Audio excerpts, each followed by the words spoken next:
Halo, Assalamualaikum Pak Dr. Desmet. Selamat pagi. Waalaikumsalam warahmatullahi wabarakatuh. Terima kasih Pak sudah bergabung. Ini Ya. kami masih menunggu beberapa partisipan lagi Pak untuk segera dimulai. Ya, santai aja. Siap. Pokoknya ready. Ibu Ike Anggreni juga sudah bergabung. Assalamualaikum Ibu. Selamat pagi. Assalamualaikum Pak Dr. Desmet. pagi, Iya Bu. Abdurrahman, Dr. Ismet. Assalamualaikum. Di sini juga ada Ibu Sukapti ya. Ya. Selamat pagi Bu. Mas Selamat Ya. pagi Mas Roman. Selamat Bu. pagi Pak Dr. Ismet. Pak Dr. Ismet. Salam kenal. Bu Ike, apa kabar?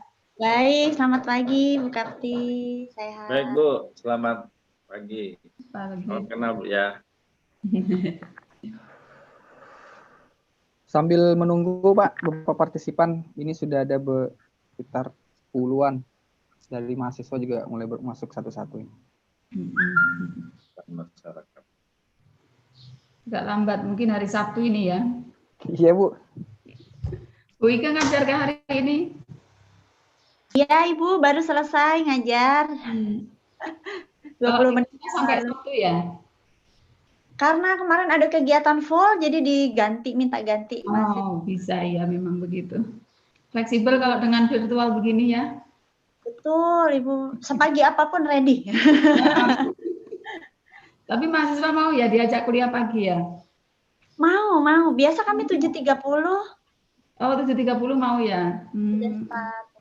Iya sih, ada yang mau, ada yang tidak. Kemarin saya belum bangun katanya. Belum bangun, ya Allah. Ya. Gimana Ibu di FISIP? Sudah lama nggak bertemu nih Bu Kapti? Iya, sehat. Maju aja kayaknya FISIP nih. Mantap. UTS sudah ini berakhir Bu? Ampun sudah, ini pertemuan 9-10 sudah. Iya, sama. Iya.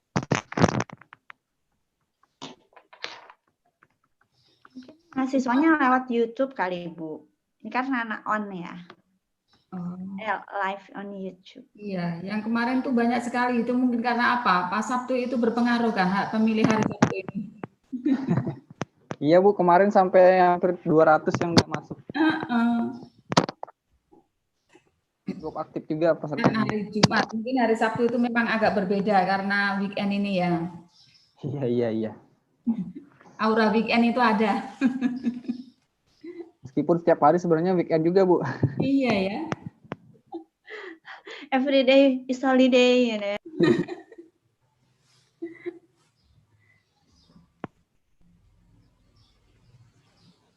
Ini juga dari kampus, dari rumah Bu? Dari rumah Ibu. Saya setiap hari sih ke kampus. Oh ini iya ya. Sebagai WD2 ya? Sudah sebetulnya, makanya pas saat itu WD2 ini di akhir-akhir masa saya Ibu sebenarnya.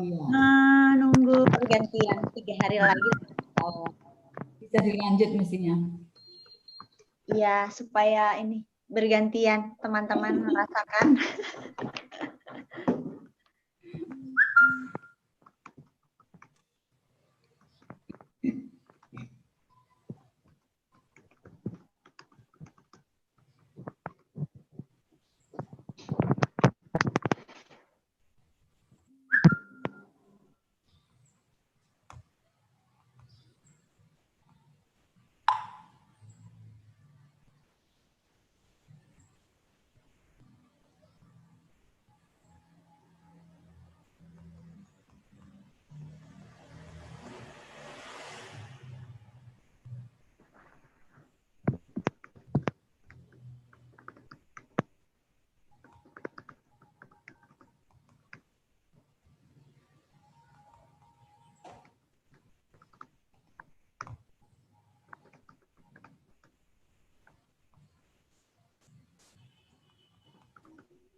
Kalau prodi pembangunan sosial, Bu, banyak mahasiswa aktifnya.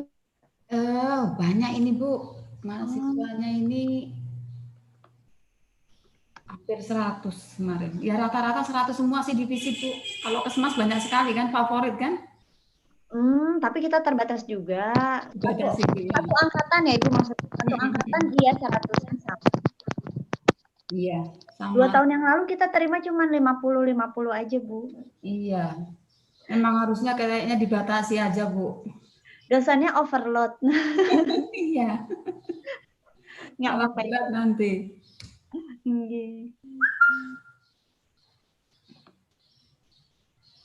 Baik, Bapak Ibu. Itu 50. Ya, Mas Rahman. Karena ini sudah jam 10:13, mungkin bisa dimulai saja, Bu. Sudah ada beberapa partisipan.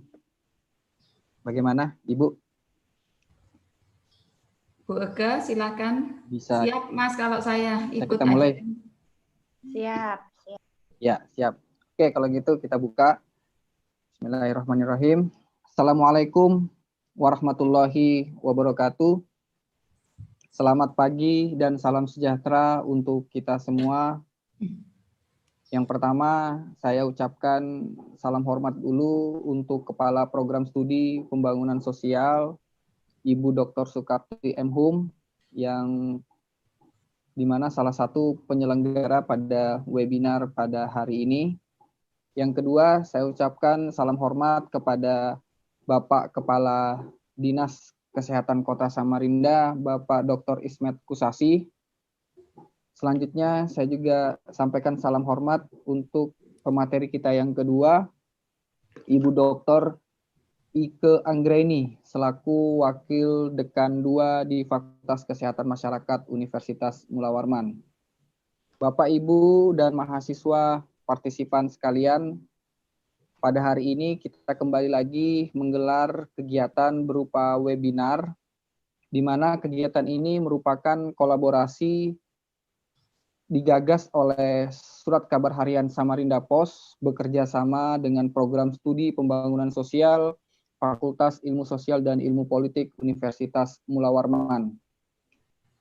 Kegiatan hari ini pada tanggal 24 Oktober 2020 mengambil tema membangkitkan peran masyarakat dalam adaptasi kebiasaan baru COVID-19 dilihat dari perspektif kesehatan masyarakat. Adapun di poster yang telah kita sebar menggunakan kalimat yang lebih singkat, yakni membangkitkan peran masyarakat dalam adaptasi kebiasaan baru. Bapak Ibu yang kami hormati, di sini telah hadir 2 narasumber kita, yakni Bapak Ismet dan Ibu Ike Anggraini. Sebelum kedua narasumber ini menyampaikan pemaparannya terkait tema yang kita bahas pada pagi hari ini, sebelumnya kami mohon kepada Ibu Dr. Sukapti selaku Kepala Program Studi Pembangunan Sosial untuk memberikan sambutannya. Kepada Ibu Dr. Sukapti M. Hum, waktu dan tempat kami persilahkan. Baik, terima kasih Mas Rahman Aminuddin atas waktunya.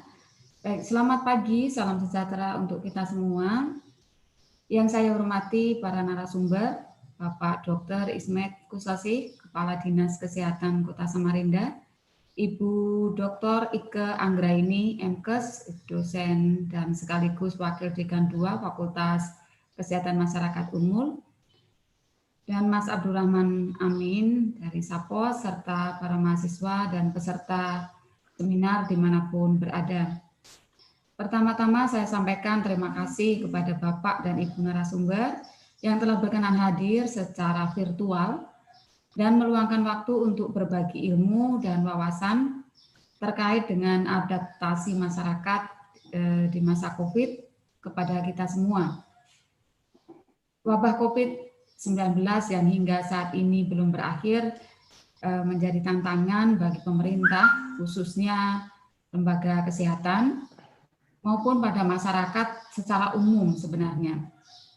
Dari berbagai informasi yang kita terima sampai saat ini, bahwa salah satu kunci untuk menghadapi atau menekan penyebaran wabah COVID-19 terletak pada perilaku masyarakat.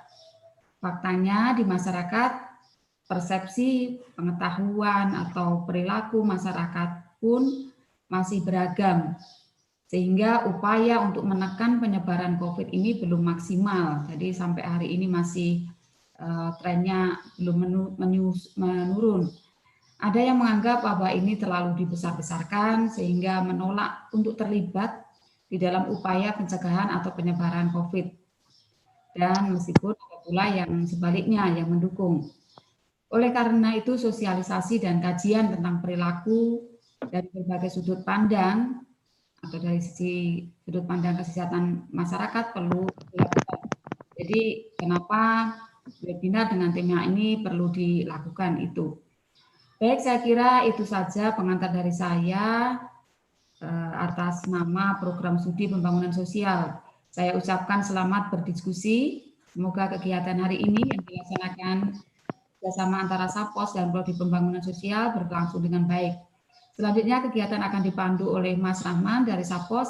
Waktu dan ruang virtual saya kembalikan. Terima kasih Mas Rahman. Terima kasih atas sambutannya yang sudah disampaikan oleh Ibu Dr. Sukapti selaku Kepala Program Studi Pembangunan Sosial. Bapak, Ibu, dan mahasiswa yang kami hormati, memang kegiatan ini merupakan kolaborasi antara akademisi dan kami dari insan pers sebagai bentuk tanggung jawab sosial untuk terus berpartisipasi agar sebagai bentuk edukasi kepada masyarakat sehingga kita memiliki persepsi yang sama dan semangat yang sama untuk melawan COVID ini melalui pola hidup yang sehat. Baik, Bapak, Ibu, dan mahasiswa yang kami hormati, kita langsung saja memulai diskusi kita pada pagi hari ini. Saya akan memperkenalkan pemateri kita yang pertama, yakni Dr. Ismet Kusasi. Beliau merupakan Kepala Dinas Kesehatan Kota Samarinda, sudah menjabat di posisi itu sejak sebelum pandemi, sehingga terlibat langsung dalam proses penanganan pandemi di Kota Samarinda.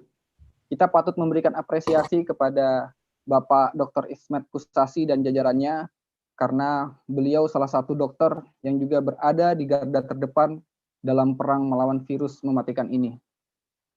Beliau selama ini juga menjadi sasaran para pewarta, khususnya kami, yang selalu ingin mengetahui perkembangan pandemi di Kota Samarinda. Padahal tentu saja kita ketahui tugas beliau tidak hanya mengatasi pandemi COVID-19 di Kota Samarinda, tapi juga harus memastikan pelayanan kesehatan di kota berpenduduk nyaris 1 juta jiwa ini berjalan dengan baik. Telah hadir di tengah-tengah kita secara virtual Bapak Dr. Ismet Kusasi. Selamat pagi Pak Dokter. Selamat pagi. Ya, selanjutnya yang kedua saya akan memperkenalkan pemateri kita dari unsur akademisi, yakni Ibu Dr. Ike Anggreni, SKM, Sarjana Kesehatan Masyarakat, MKes. Beliau saat ini menjabat sebagai Wakil Dekan 2 di Fakultas Kesehatan Masyarakat Universitas Mula Warman, mengambil jenjang diploma, sarjana, magister hingga gelar doktor di Universitas Indonesia. Langsung saja kita mulai diskusi kita pada pagi hari ini. Untuk kesempatan pertama, kami ingin meminta Bapak Dr. Ismet selaku Kepala Dinas Kesehatan yang paling bertanggung jawab terhadap mungkin dari hulunya sosialisasi ke masyarakat hingga ke hilirnya bagaimana penanganan pasien-pasien yang sudah dilakukan selama ini. Silakan Pak dipaparkan apa yang sudah menjadi tema kita pada hari ini. Waktu dan tempat kami persilahkan. Ya, Assalamualaikum warahmatullahi wabarakatuh dan selamat pagi. Pertama-tama marilah kita panjatkan puji syukur kepada hadirat Allah Subhanahu wa taala, Tuhan yang Maha Kuasa, dan salam serta salawat kepada junjungan Nabi besar Muhammad Rasulullah SAW yang terus mudah-mudahan selalu beri syafaat kepada kita yang sekarang ini memang kita dunia sedang menghadapi pandemi COVID yang kalau di Samarinda memang sudah hampir berjalan kurang lebih 7 bulan ya. Jadi sejak COVID-19 pertama kali terjadi di Kota Samarinda, Kalimantan Timur, kasus pertama yang terjadi di Kota Samarinda pada tanggal 13 Maret, di mana ada warga kota yang positif terkonfirmasi COVID 2020 di Samarinda. Dan saat ini mungkin saya mewakili pemerintah dan khususnya dari Dinas Kesehatan mungkin akan menyampaikan beberapa hal. Saya mohon maaf karena mungkin saya tidak memaparkan slide, tapi paling tidak mudah-mudahan pemaparan secara global yang bisa diterima oleh peserta pada hari ini. Jadi seperti kita ketahui, Samarinda juga merupakan bagian daripada kota di mana saat ini menghadapi COVID. Jadi kita seperti yang saya katakan bahwa pertama kali kita terkonfirmasi positif COVID itu di bulan Maret, sekitar tanggal pertengahan. Dan pemerintah kota sebenarnya karena jujur saja, karena COVID ini merupakan pandemi dan penyakit yang baru, maka tentunya kita masih meraba-raba ya. Saya yakin juga bukan hanya Samarinda, juga kota-kota lain, bahkan seluruh dunia menghadapi COVID ini semua meraba-raba. Sehingga dalam hal penata laksanaan dan penanganan COVID-19 itu, kadangkala hal-hal di lapangan itu terus berubah. Mungkin perlu saya sampaikan, hingga Oktober 2020, Kementerian Kesehatan itu sudah melakukan revisi kelima ya. Jadi penata laksanaan COVID itu selama 5-7 bulan ini sudah hampir berubah terus penata laksanaannya. Dan tentunya kita harus memahami karena apa? Karena memang COVID ini adalah penyakit baru dan merupakan pandemi ya. Yang semua orang pasti belajar itu dari lapangan, artinya dari waktu ke waktu dan juga mungkin masukan dari bagian akademisi, pengetahuan dan lain-lain. Nah di Samarinda, alhamdulillah sebenarnya sampai bulan Juli, ya artinya 4 bulan kita menghadapi COVID, paling tidak kita sudah bisa menunda, ya, menunda terjadinya transmisi lokal. Yang dimaksud transmisi lokal itu adalah penyebaran yang terjadi pada warga kota melalui transmisi antar orang gitu. Nah, selama 4 bulan itu semua pasien yang terkonfirmasi positif itu semua berasal dari luar atau istilahnya itu import case ya. Jadi sampai pasien ke-78 kita masih berhasil menahan itu ya. Dengan berbagai berbagai pola dan tata laksana yang kita lakukan, alhamdulillah kita berhasil. Tapi memang kita ketahui bahwa harus dipahami Samarinda adalah ibu kota, kemudian kota yang paling padat penduduknya di seluruh Kalimantan ya. Jadi seluruh Kalimantan. Jadi ketika Kalimantan Selatan, Banjarmasin itu sudah transmisi lokal dan meledak kasusnya, Balikpapan terus pada saat awal sudah terjadi zona merah, sebenarnya Samarinda itu masih menahan, menunda lah kalau kita bisa bilang menunda. Tetapi pada akhirnya karena memang kota kita ini adalah daerah yang sangat terbuka dan kepadatan penduduknya sangat besar, di mana wilayah demografis baik udara, laut dan seterusnya.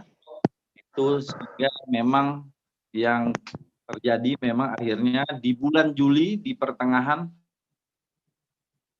terjadi, maka ketika terjadi transmisi lokal maka kita Samarinda sangat beresiko terjadi penularan yang besar dan memang terbukti dalam bulan Juli akhir, Agustus, September hingga Oktober kita sudah memasuki zona merah. Nah, dalam perkembangannya penata laksanaan kita mengikuti sesuai petunjuk ya.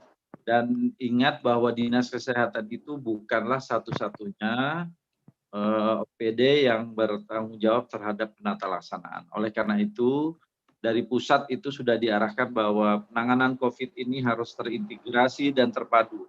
Maka dibentuklah Satgas, ya. Dulu namanya gugus, sekarang Satgas. Nah, Satgas ini yang bertugas dari hulu seperti yang dikatakan Pak Abdurrahman, amin, dari hulu hingga ke hilir, ya. Jadi penata laksanaan dengan menetapkan segala macam, ya. Tapi intinya memang setelah kita menjalani 7-8 ini, intinya adalah bahwa kedisiplinan itu yang paling penting, ya, kedisiplinan terhadap protokol kesehatan. Karena apa? Karena kita adalah makhluk sosial. Jadi memang tidak memungkinkan kalau kita sebagai makhluk sosial itu kita bertahan terus di rumah, gitu.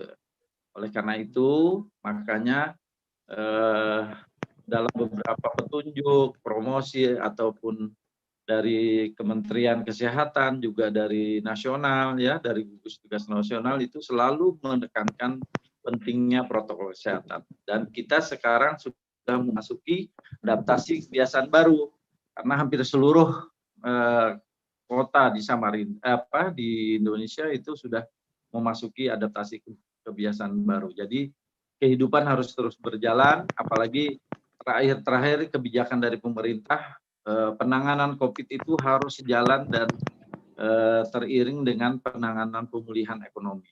Dan kita tahu bahwa di Oktober ini resesi ekonomi sudah terjadi di Indonesia. Makanya jadi penanganan itu harus terintegrasi. Dan alhamdulillah sebenarnya buat masukan teman-teman, di kemarin hari Kamis itu kalau adik-adik dan teman-teman melihat di BNPB Pusat, Kalimantan Timur sudah keluar dari zona merah, termasuk Samarinda. Kita memasuki zona orange, ya, artinya resikonya sedang. Nah, mudah-mudahan kita bisa bertahan dengan hal ini, ya. Terjadinya penambahan itu adalah keniscayaan. Karena apa? Karena memang strategi penanganan kesehatan itu tentunya yang paling penting kan tetap kita melakukan 3T. Jadi 3T, testing, tracking, dan treatment. Dan alhamdulillah sekarang memang dari 3T itu sudah berjalan dengan baik, ya. Sudah berjalan dengan baik, dan baik itu testing, tracking kita sudah lakukan dengan strategi-strategi, dan treatment seluruh rumah sakit alhamdulillah saat ini juga kapasitas rumah sakit kita masih cukup, ya. Tingkat keterisian daripada ruang isolasi itu sekitar 70 sampai 80%, ya. Bahkan rumah sakit yang dulu bukan sebagai rujukan juga sudah diwajibkan untuk menjadi rumah sakit isolasi, ya. Dan rumah sakit darurat kita, yaitu rumah sakit karantina, sekarang tingkat terisiannya juga masih cukup, ya. Dan minggu depan, insya Allah kalau tidak ada halangan, dari Dinas Kesehatan Provinsi akan mempersiapkan gedung PPSDM, ya, yang di seberang itu menjadi seperti rumah karantina yang menyerupai seperti Wisma Atlet di Jakarta. Nah, mudah-mudahan ini yang bisa saya sampaikan, paling tidak artinya perspektif kita sekarang, kita harus berpikir bahwa kita ini adalah makhluk sosial di mana hidup harus terus berjalan. Jadi kita tidak bisa berdiam diri saja. Nah, tetapi tentunya dalam masa-masa sekarang, karena kita masih menghadapi pandemi dan pandemi itu belum selesai, maka kita harus tetap disiplin dan patuh terhadap protokol kesehatan. Saya kira jargon 3M, bahkan sekarang 3M plus 1M itu tetap harus kita tegakkan, ya. Artinya pertama memakai masker, kemudian kita mencuci tangan, menjaga jarak, dan menghindari kerumunan. Saya kira 3M plus 1M itu. Adapun apa-apa yang selama kita lakukan, selama kami lakukan, selama 7 bulan, kalaupun terdapat kekurangannya, itu adalah suatu hal yang wajar. Bukannya apa-apa, karena mungkin teman-teman bisa melihat sendiri, negara-negara besar, industri, negara-negara yang sudah maju, pun itu cukup kewalahan menghadapi COVID. Bahkan angka kematian juga masih tinggi. Kemarin dari Provdiku, Satgas Pusat juga menyatakan bahwa Indonesia penyembuhan dan penambahan positifnya itu masih di bawah angka dunia ya. Jadi kita bersyukur biar bagaimanapun. Nah, khusus Samarinda, angka kematian kita alhamdulillah sekarang sudah mulai menurun ya. Karena memang kalau kita ketahui banyak angka kematian ini berhubungan erat dengan penyakit-penyakit morbiditas yang dipunyai oleh yang terjadi Samarinda. Jadi penyakit-penyakit komorbid terutama diabetes, hipertensi dan seterusnya itu yang memang harus dan alhamdulillah mudah-mudahan katanya bulan depan, bulan November, vaksin sudah ada dipersiapkan akan didistribusikan oleh pusat. Dan sama Kalimantan Timur tentunya ada kebagian jatah vaksin untuk penanganan COVID. Dan kemarin juga sudah ada surat dari Dinas Kesehatan Provinsi. Jadi yang pertama-tama vaksin ini akan diutamakan kepada mereka yang punya resiko tinggi ya. Jadi yang punya komorbid dan usia lansia untuk divaksin. Kemudian untuk tenaga nakes dan mudah-mudahan kalau vaksinnya cukup akan digunakan juga untuk masyarakat luas. Saya kira mungkin begitu Pak Abdurrahman yang bisa saya sampaikan perkembangan COVID-19 di Kota Samarinda. Mudah-mudahan kita dalam lindungan Allah, karena ini memang kalau kita lihat sekarang kan bulan baik, bulan Rasulullah, mudah-mudahan syafaat dari Rasulullah, Nabi Muhammad ya kita juga mendapatkan. Saya bersyukur karena memang kemarin kita sudah keluar dari zona merah dan masuk di zona orange. Dan kasus kita sekarang ini mungkin saya sampaikan, kalau kasus kita sampai kemarin adalah jumlah yang terkonfirmasi positif 4.004 orang. Ya, jumlah yang terkonfirmasi positif 4.004 orang. Tetapi yang dirawat tinggal 600. Jadi angka kesembuhan kita sangat tinggi, sudah tembus angka yang besar ya untuk yang sembuh itu sudah hampir mendekati hampir 80%. Jadi itu sudah di atas rata-rata nasional. Karena dengan sembuhnya kasus yang positif, maka secara tidak langsung itu membentuk buffer populasi, jadi kekebalan populasi ya. Jadi kalau yang positif tentunya nanti dia akan memberi kekebalan terhadap populasi. Saya kira mungkin itu yang bisa saya sampaikan Pak Abdurrahman. Sekian. Assalamualaikum warahmatullahi wabarakatuh. Waalaikumsalam warahmatullahi wabarakatuh. Terima kasih Bapak Dr. Ismet yang sudah memaparkan program dan hal-hal yang sudah dilakukan stakeholder Dinas Kesehatan Kota Samarinda. Beliau memaparkan bahwa memang virus ini merupakan hal yang baru, sehingga dalam proses penanganan di lapangan pun semua masih serba diraba-raba. Di awal beliau menyampaikan kondisi Samarinda sejak awal tertularnya pasien pertama, hingga Samarinda sebenarnya sudah berhasil menekan transmisi lokal, tetapi hal itu tidak bisa berlangsung lama karena memang status Samarinda sebagai kota yang terbuka, kota yang cukup padat di Kalimantan. Tapi dibandingkan dengan kota-kota besar lainnya di Kalimantan, sebenarnya Samarinda cukup baik dalam proses penanganan transmisi lokal, karena kalau bicara dibandingkan dengan Samarinda dan Balikpapan, justru Samarinda yang terakhir terjangkit transmisi lokal. Tapi yang paling penting di akhir penyampaian beliau menyampaikan bahwa ada nada optimisme. Yang pertama, penyaluran vaksin sudah ada di depan mata, Kalimantan Timur juga kebagian jatah. Kemudian beliau juga menyampaikan meski jumlah yang positif sudah menembus 4.000 orang, tetapi yang dirawat tinggal 600 dan tingkat kesembuhan sudah mencapai 80%. Tentu saja beliau tidak lupa juga menyampaikan tentang pentingnya menjaga dan menerapkan protokol kesehatan sesuai yang sudah kita dapatkan selama ini. Baik, sebelum kita memulai diskusi kita akan berlanjut ke pemateri kita yang kedua. Dalam hal ini Ibu Dr. Ike Anggraini selaku Wakil Dekan 2 Fakultas Kesehatan Masyarakat. Mungkin Ibu Ike nanti bisa lebih membedah peran masyarakat selama ini sepenting apa dan sudah seefektif apa dalam proses pencegahan pemutusan mata rantai COVID-19 di Kota Samarinda, baik secara khusus maupun secara umum. Langsung saja kami beri kesempatan, waktu dan tempat kepada Ibu Ike Anggraini.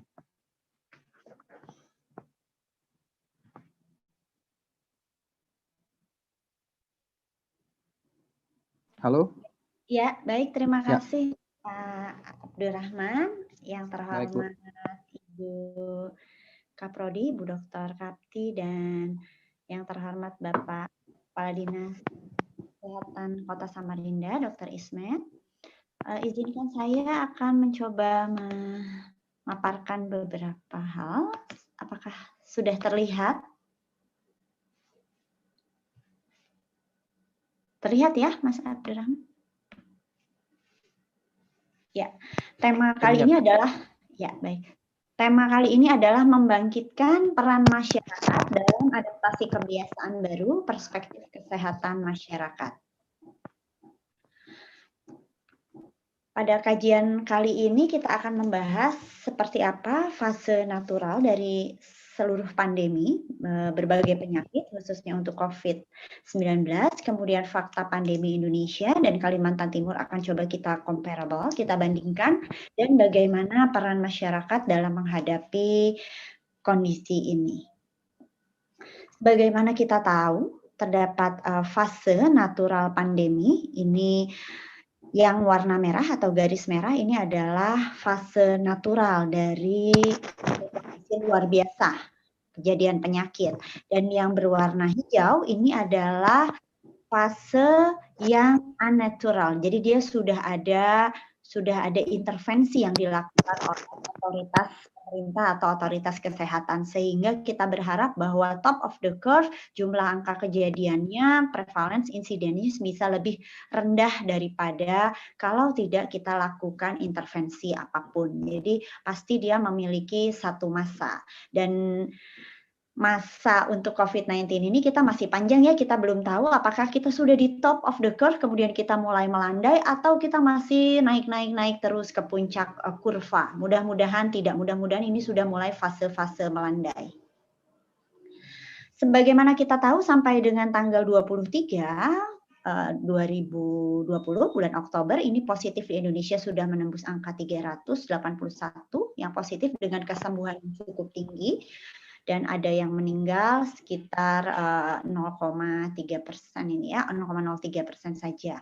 Nah ini update terakhir dari kemarin sore. Selanjutnya kita lihat bahwa untuk kasus aktif, ini memang masih kita lihat kurvanya masih meningkat. Untuk kasus aktif ini masih sekitar 63.733 kita lihat. Kita lihat di sini dia di-highlight untuk beberapa waktu, yang memiliki libur panjang. Ini minggu depan, Mas Abdurrahman dan teman-teman sekalian, Bapak Ibu sekalian, minggu depan kita juga akan memiliki masa seperti ini, dan ini menjadi ditunggu-tunggu oleh kita semua. Mudah-mudahan libur panjang mulai dari Rabu, Kamis, Jumat, Sabtu ini tidak menimbulkan peak yang baru atau puncak yang baru. Bagaimana realitas COVID-19 di Kalimantan Timur? Ini sayang sekali saya belum terlalu mengupdate datanya, mungkin karena kesibukan juga di Dinas Provinsi, kami tidak bisa memaksakan untuk meminta data-data terbaru terus-menerus, sehingga sebetulnya jika kita diberikan, kita akan membantu untuk membuatkan model grafik RT atau grafik produksi efektif. Mas Abdurrahman dan Bapak Ibu sekalian. Nah ini saya ambil dari kurva kumulatif perkembangan kasus COVID-19 dari Dinas Kesehatan Provinsi Kalimantan Timur sampai dengan kemarin, angka untuk di Kalimantan Timur masih mencapai 341,4, kesembuhan 74,9%, kematian 3,6% dari yang terkonfirmasi. Nah ini data yang saya miliki, memang belum terlalu update, saya masih mencoba untuk mendapatkan update data, tapi sebagaimana yang kami lakukan di bidang epidemiologi untuk Fakultas Kesehatan Masyarakat, Untuk apa sih kita membuat kurva seperti ini? Kurva seperti ini kita buat, terutama ini yang berwarna merah, tidak putus-putus, untuk kita lihat apakah COVID-19 ini sudah terkendali atau belum penyebarannya. Kalau dia di atas 1 atau di atas garis itu, maka dia belum terkendali. Kalau dia sudah di bawah, maka dia sudah terkendali. Sampai dengan saat ini, di sini masih antara terkendali, tapi belum terlalu aman. Jadi sudah hampir terkendali, namun belum capai status aman. Selanjutnya saya coba juga menganalisis bagaimana potensi kerentanan dari berbagai aspek untuk 10 kabupaten kota di Provinsi Kalimantan Timur. Kita lihat dari sisi penduduk lansia, ini Mahakam Ulu yang paling rentan karena di antara 9 kabupaten kota lainnya dia lebih banyak memiliki penduduk usia lansia. Data ini kita dapatkan dari Riskesdas, BNPB, dan DPK3A. Selanjutnya untuk kepadatan penduduk, tadi Bapak Dr. Ismet sudah menyampaikan juga bahwa Samarinda ini termasuk kepadatan penduduk tinggi. Benar sekali, Bapak Ibu sekalian, termasuk juga Balikpapan dan Bontang. Sehingga jika kita komparasi dengan 7 kabupaten kota lainnya, 3 kota ini memiliki resiko yang lebih tinggi dibandingkan kota-kota lainnya. Selanjutnya kita perhatikan ada penyakit-penyakit penyerta atau kita sebut komorbiditas yang bisa memperparah kondisi para penderita COVID-19 atau bahkan bisa meningkatkan resiko kematian COVID-19. Ini salah satunya yang kita dapatkan datanya adalah hipertensi. Ini Kutai Kartanegara, Samarinda, dan Balikpapan punya potensi yang lebih tinggi dibandingkan kabupaten atau kota lainnya. Jika kita lihat berdasarkan penyakit pneumonia, Kutai Kartanegara, Samarinda, ini 2 ini juga memiliki resiko kerentanan yang lebih tinggi dibandingkan kabupaten kota lainnya. Kemudian kalau kita blended semua, jadi kita coba satukan, ada umur, kepadatan penduduk, komorbiditas dari 2 penyakit yang tadi, maka kita bisa lihat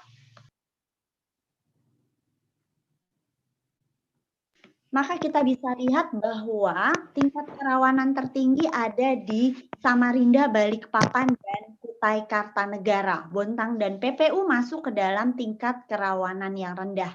Ini untuk apa? Kebutuhannya adalah untuk prevention. Ya, untuk prevention kita untuk bersiap, oh ternyata kabupaten atau kota saya cukup memiliki kerentanan yang tinggi sehingga kewaspadaan kita akan lebih baik lagi.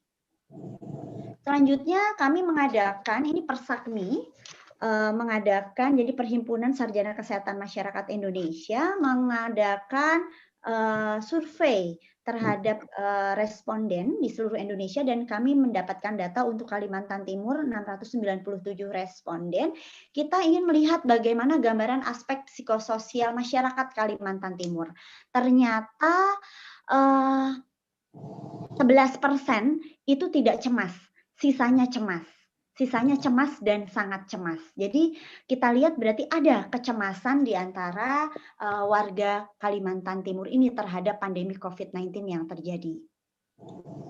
Apa saja aspek yang membuat cemas ini bisa kita lihat bahwa 73,8% ini cemas secara umum, 76,3% cemas masalah pendidikan anak karena anak sudah belajar di rumah selama 6-7 bulan ini sehingga menimbulkan kecemasan apakah anak saya akan mendapatkan ilmu yang sama dengan ketika anak saya langsung belajar dari para pengajar, guru atau dosen. Kemudian 66,5 itu cemas secara sosial karena interaksi sosialnya sangat dibatasi.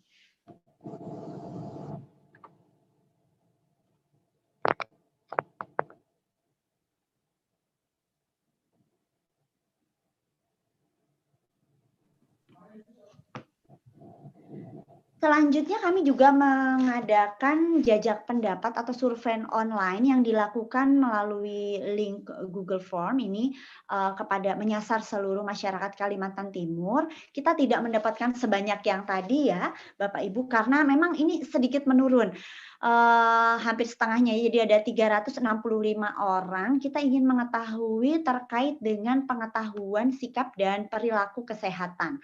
Nah, kita lihat hasil survei, lebih dari separuh responden sebetulnya sudah memiliki pengetahuan yang baik tentang COVID, baik dari gejala, kemudian resiko tinggi terjadi pada siapa saja, namun 43% lainnya mempunyai pengetahuan yang kurang baik. Kemudian untuk gejala kerentanan ini sebetulnya sudah diketahui mayoritas. Ada beberapa hal yang kurang diketahui. Itu seperti gejala-gejala spesifik, itu sepertinya ya, ciri-ciri spesifik. Kemudian selanjutnya kalau dilihat dari bagaimana mereka harus berperilaku, masyarakat hampir seluruhnya sudah tahu bahwa mereka harus menghindari tempat-tempat ramai. Kalau ada kontak dengan penderita harus diisolasi, dan isolasi merupakan cara efektif. Mereka sudah tahu. Kalau sudah tahu seharusnya berita-berita tentang menolak untuk diisolasi ini harusnya sudah tidak ada lagi.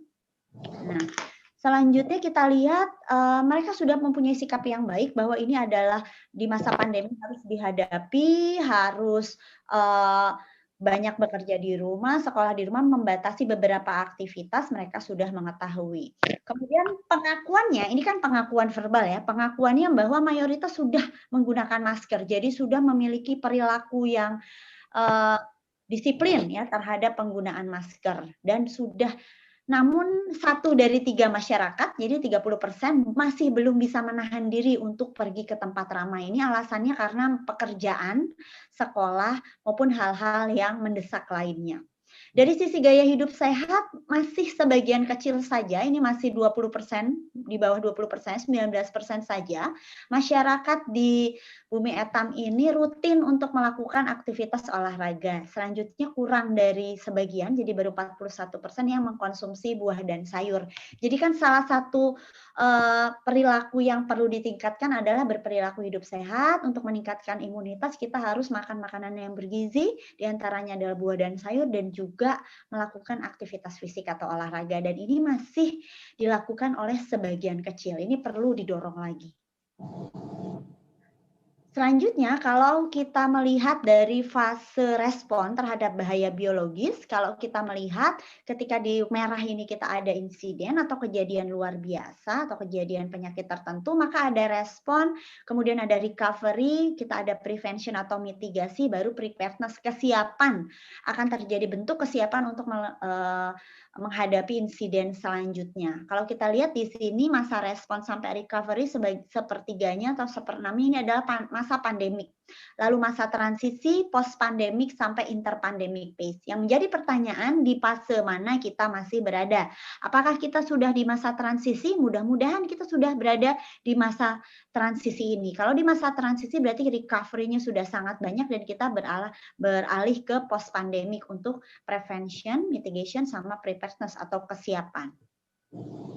Nah, kita lihat bagaimana dengan kondisi kita saat ini, Indonesia dan Kalimantan Timur. Sepertinya fasenya kita masih bulat ini, karena kurvanya masih tidak senormal yang kita bayangkan. Kurvanya naik turun, sehingga si fase-fase tadi masih terus belum terurai dari masa pandemik, transisi, kemudian recovery, kemudian ada second wave, ada peningkatan lagi. Kita berusaha merespon transisi, recovery, third wave. Mudah-mudahan ini putus wave-nya atau gelombang peningkatannya mudah-mudahan bisa berhenti. Nah, setiap gelombang baru ini kita harapkan mendorong siklus pengurangan resiko dari bencana yang terjadi ini. Sehingga pemulihannya akan lebih baik dan lebih banyak lagi yang bisa pulih dengan lebih cepat.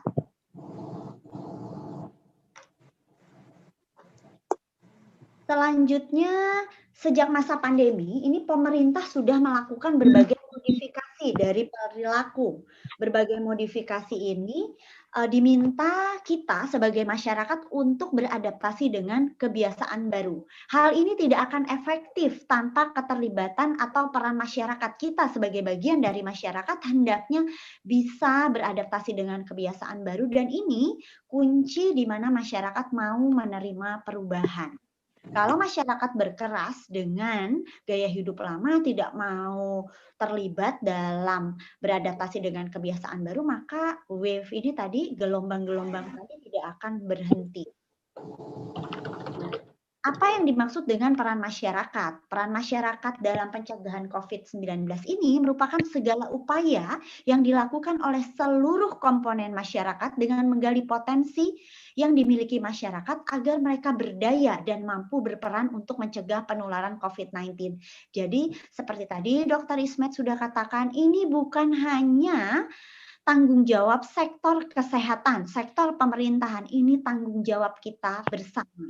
Kita semua harus take a role. Jadi kita harus semua mengambil peran di dalam pencegahan dan lebih besarnya lagi penularan dari COVID-19. Pemerintah juga sudah mencanangkan berbagai adaptasi menuju kebiasaan baru. Kalau dulu kita menggunakan masker ini merasa sesak, merasa tidak nyaman, kalau sekarang sudah jadi tren, bahkan semua berlomba-lomba untuk memakai masker yang bagus, bisa matching dengan pakaian, bisa trendy, dan ini sepertinya sudah menjadi tidak hambatan lagi. Kemudian cuci tangan menggunakan sabun, menyediakan hand sanitizer, ini juga sudah mulai membudaya. Semua instansi, kemudian toko, bahkan sampai di pasar juga semua sudah menyediakan ini ya, tempat cuci tangan dengan menggunakan sabun. Saya rasa masyarakat sudah mulai take part, sudah mengambil perannya di situ. Nah, ini yang perlu ditingkatkan, makan makanan gizi seimbang, rajin olahraga ya. Ini dua ini yang tadi kita temukan bahwa ini masih minim untuk dilakukan oleh masyarakat. Ini juga tidak bersalaman dulu, sudah membudaya sekarang menggunakan uang elektronik ini ya 50-50 lah ya. Kita semua sudah pakai bermacam-macam alat pembayaran yang tidak cash atau tunai. Kemudian setibanya di rumah langsung mandi. Ini dari Germas dari Kemenkes. Nah, sekarang kita lihat bagaimana posisi kita sebagai masyarakat untuk bisa berperan. Nah, ini saya meng-highlight ada 9 aspek yang bisa kita terapkan. Dan sebetulnya itu bisa ditinjau dari 3 sisi, yaitu akses informasi, komunitas bersuara, dan keterlibatan aktif. Di mana saja kita bisa mengambil peran, tidak masalah. Yang pertama sebetulnya yang harus kita lakukan adalah terapkan pendekatan adaptasi kebiasaan baru secara bertahap. Memang kita tidak bisa drastis, tidak bisa kita langsung dulu awal memang kita langsung menutup lama-lama kita mulai beradaptasi, restoran 50%, tempat-tempat hiburan 50%, seperti itu. Mudah-mudahan sudah bisa diadaptasi. Namun sebetulnya langkah-langkah awal yang harus dilakukan oleh pemerintah ataupun akademisi adalah melakukan studi bagaimana tentang penerimaan masyarakat. Apa hambatan-hambatan yang mereka rasakan sehingga hasil dari studi atau kajian ini bisa dilakukan untuk perencanaan mendatang dan bagaimana cara mengkomunikasikan kepada masyarakat. Nah, untuk dalam implementasinya nanti kita tahu langkah kebijakan apa yang bisa diterapkan oleh pemerintah atau otoritas setempat. Di pasar nggak bisa jadi 50% pedagangnya.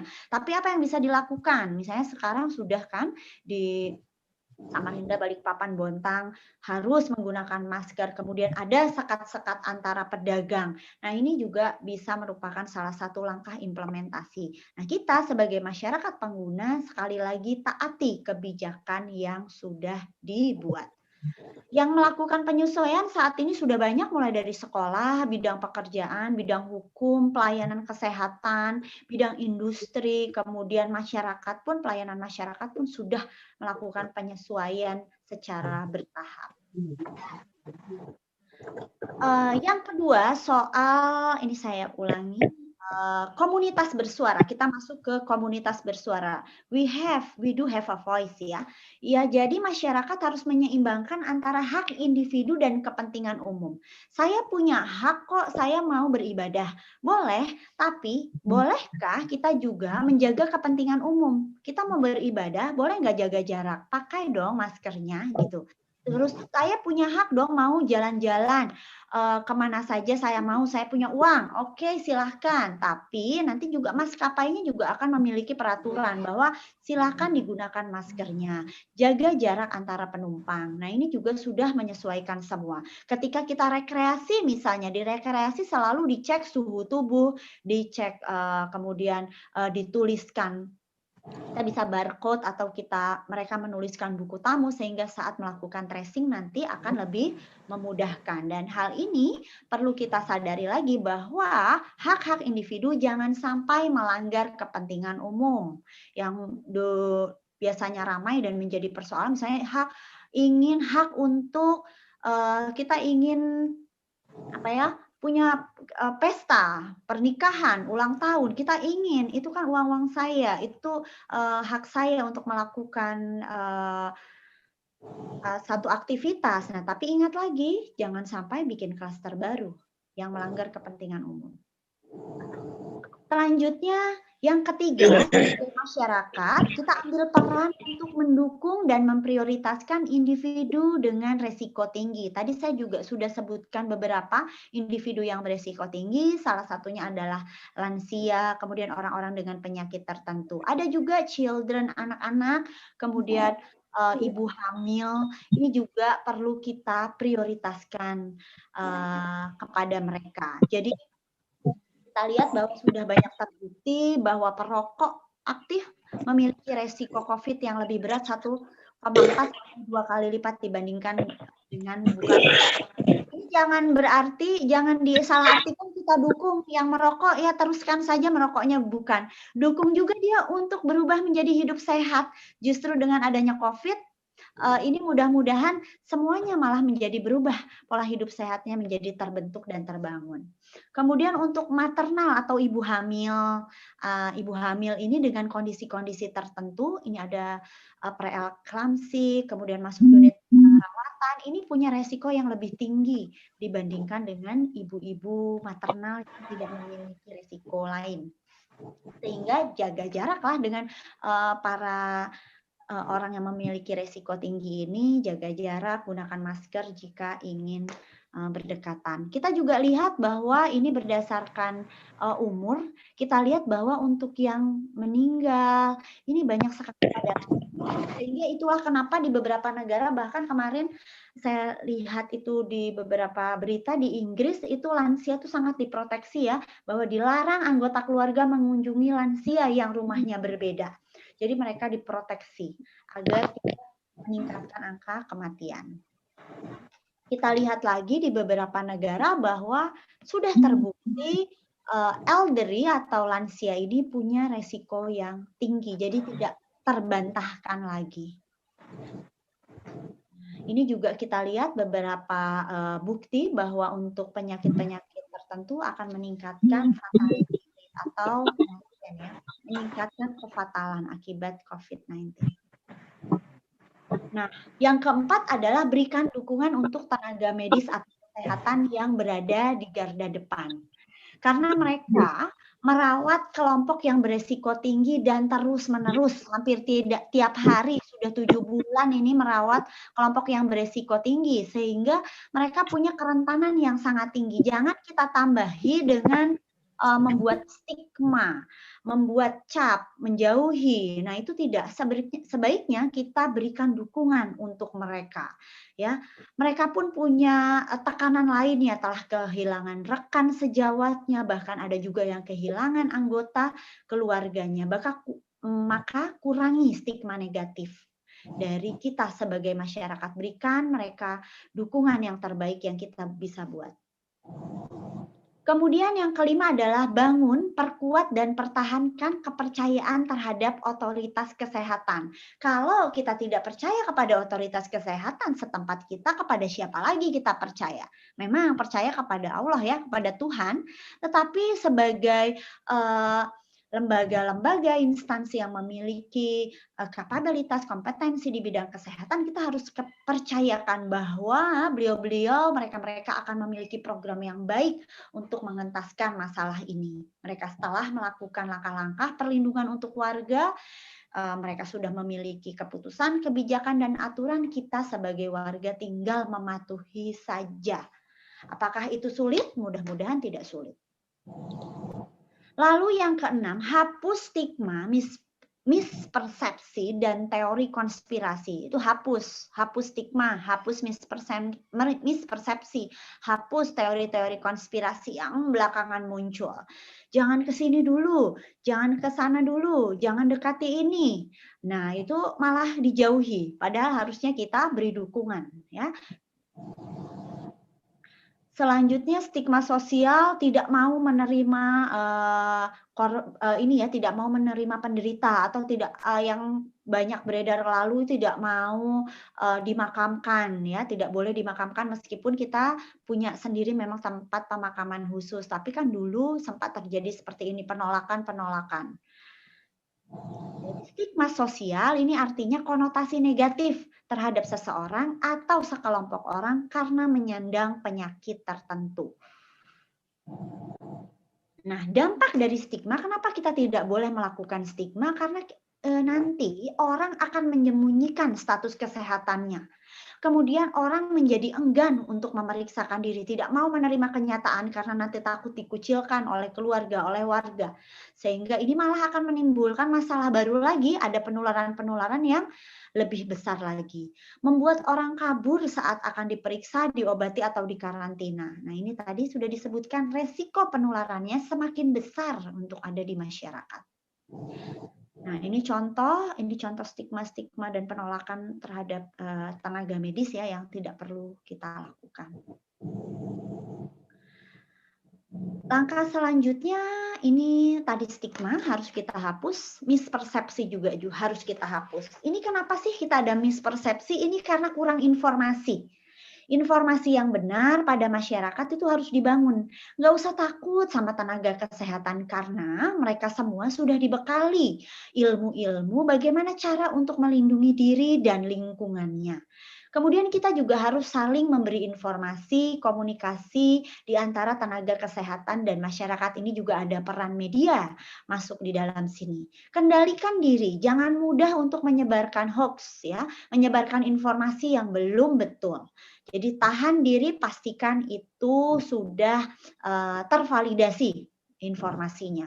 Kemudian kita juga memberikan fasilitasi untuk mendukung tenaga kesehatan. Untuk tenaga kesehatan saat ini saya lihat di beberapa rumah sakit ini sudah diberikan mes khusus sehingga dia tidak harus jauh pulangnya, tidak harus khawatir untuk tidak ada di lingkungan yang mendukung. Nah, untuk konspirasi, benarkah pandemi ini terjadi karena konspirasi? Hapus. Memang awal-awal kayak yang iya aja ya, adanya konspirasi. Ini nih kayaknya iya deh, bener deh.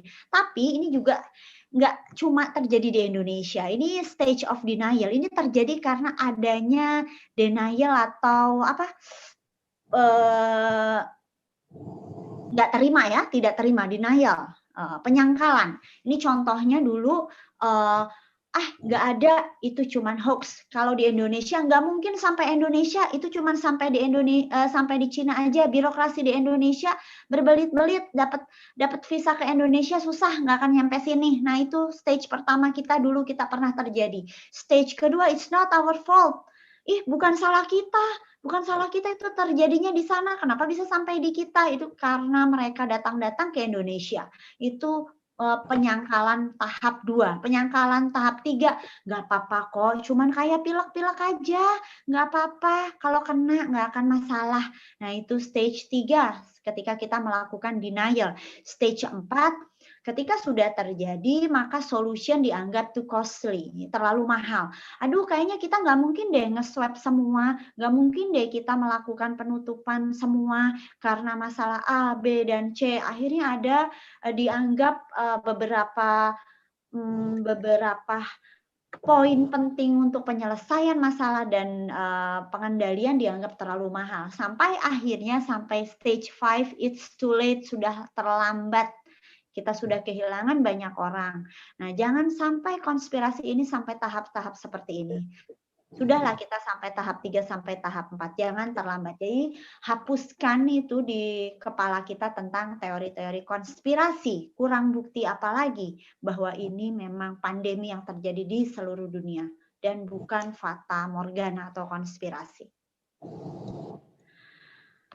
Nah, ini sudah dibantahkan oleh bukti-bukti ilmiah kepada teman-teman, adik-adik mahasiswa, Bapak Ibu yang senang membaca, sebaiknya kita baca-baca dari tempat-tempat dari media-media yang bisa kita percaya. Koran yang bisa terpercaya, artikel dari jurnal-jurnal yang terpercaya juga patut kita baca. Jangan kita baca dari sumber-sumber yang tidak jelas dari mana itu. Selanjutnya, bagaimana kita menghapuskan kepercayaan masyarakat terhadap teori konspirasi? Sebagaimana kita ketahui, memang kita budaya literasinya masih rendah. Harusnya kita punya kebiasaan lateral reading. Jadi membaca, di mana di ranah digital ini kita melakukan verifikasi. Ketika membaca, kita sekaligus melakukan verifikasi dari beberapa tempat yang paralel dan dari beberapa sumber. Edukasi dari kami akademisi juga harusnya terus melakukan itu, termasuk dari juga instansi-instansi pemerintahan. Ini untuk mencerdaskan masyarakat agar tidak mudah menelan atau menerima informasi yang tidak masuk akal. Keterlibatan tokoh pemuka agama, adat, tokoh masyarakat juga sangat membantu. Itu sebabnya kami lihat juga di beberapa secara internasional, nasional, juga beberapa public figure ini sudah diberdayakan untuk terlibat untuk meningkatkan budaya literasi dan informasi kepada masyarakat. Dan yang terakhir adalah peran dari media massa, khususnya saat ini adalah media cyber untuk dapat memberikan informasi yang bisa dipertanggungjawabkan kebenarannya. Yang ketujuh, kita tingkatkan resiliensi dan efikasi diri. Ketahanan ini dari diri kita merupakan kemampuan untuk pulih setelah periode stres. Jadi meskipun tidak sampai stres, sampai tahap kecemasan, tapi yuk kita semua bangkit untuk pulih dari kecemasan yang terlalu membelenggu kita. Kita coba karena tingkat ketahanan dari diri yang lebih tinggi di antara masyarakat akan mengurangi kemungkinan dampak buruk dari suatu krisis. Jadi kita terima bahwa ini adalah fase yang harus kita lalui di dalam hidup kita terima, namun kita coba pulih dan bangkit. Kemudian untuk efikasi bermakna bahwa keyakinan tidak ada yang tidak mungkin atau tidak ada yang mustahil untuk berlalu. Ini pasti akan berlalu, ada endingnya, ada awal, pasti ada akhir. Tingkatkan optimisme kita sehingga efikasi diri kita juga meningkat.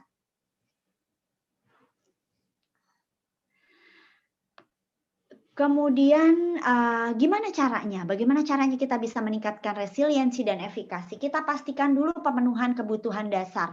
Bapak, Ibu, adik-adik dan teman-teman semua, ini kita tidak akan mungkin tidak cemas, tidak stres kalau pemenuhan kebutuhan dasar kita masih tidak terpenuhi. Itulah sebabnya kenapa pemerintah sudah ada bantuan-bantuan ya, bantuan-bantuan stimulan yang bisa membantu untuk memastikan bahwa kebutuhan dasar dari masyarakat sudah terpenuhi. Jika kebutuhan dasar sudah terpenuhi, insya Allah kita bisa membalikan pikiran negatif.